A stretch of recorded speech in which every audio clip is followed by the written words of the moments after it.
खिलजी ने चित्तौड़ को महीनों तक घेर कर रखा। किले के भीतर अन्न कम होने लगा, जल सीमित होने लगा और संसाधन धीरे धीरे समाप्त होने लगे। पर गुहिल वंश के शासक राणा रतन सिंह और उनके योद्धा अंतिम श्वास तक लड़े। हर दीवार, हर द्वार, हर प्रहर प्रतिरोध की कहानी कह रहा था। लेकिन महीनों की घेराबंदी के बाद ये स्पष्ट हो गया कि किले का पतन अब टाला नहीं जा सकता। और तभी वो निर्णय लिया गया जिसे इतिहास पहला जौहर कहता है। राजपूत समाज की उस समय की चेतना में ये विश्वास गहराई से बैठ गया था कि पराजय के बाद स्त्रियों और बच्चों का शत्रु द्वारा बंदी बनाया जाना केवल व्यक्तिगत अपमान नहीं, बल्कि पूरे वंश के समाज का अपमान है। जब यह निश्चित हो गया कि किला अगली सुबह गिर जाएगा, तब किले के भीतर एक मौन सभा हुई। कोई शोर नहीं था, कोई आदेश नहीं।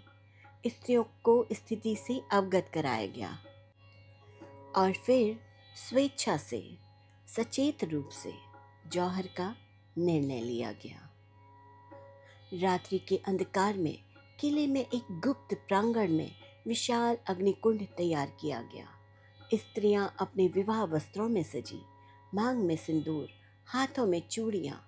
माताओं ने अपने छोटे बच्चों को हृदय से लगाया। आंसू थे पर भय नहीं।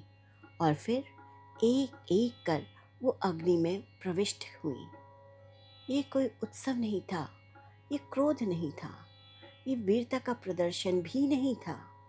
ये था विवशता से लिया गया निर्णय। इतिहासकारों का अनुमान है कि रानी पद्मिनी के नेतृत्व में सैकड़ों राजपूत स्त्रियां इस जौहर में सम्मिलित थीं। इनमें राज परिवार की स्त्रियां, रानियां, सरदारों की पत्नियां और उनकी बेटियां, बच्चियां शामिल थीं। इतिहास और लोक स्मृति में आज भी रानी पद्मिनी का नाम श्रद्धा और गौरव के साथ लिया जाता है।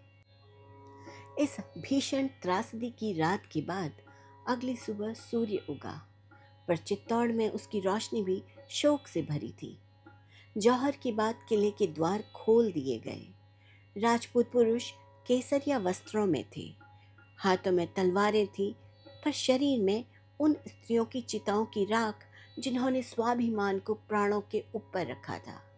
ये कोई साधारण युद्ध नहीं था, ये था साका। ये युद्ध जीत की आकांक्षाओं से नहीं लड़ा गया, ये युद्ध विजय की कामना से भी नहीं लड़ा गया। ये युद्ध था उस अंतिम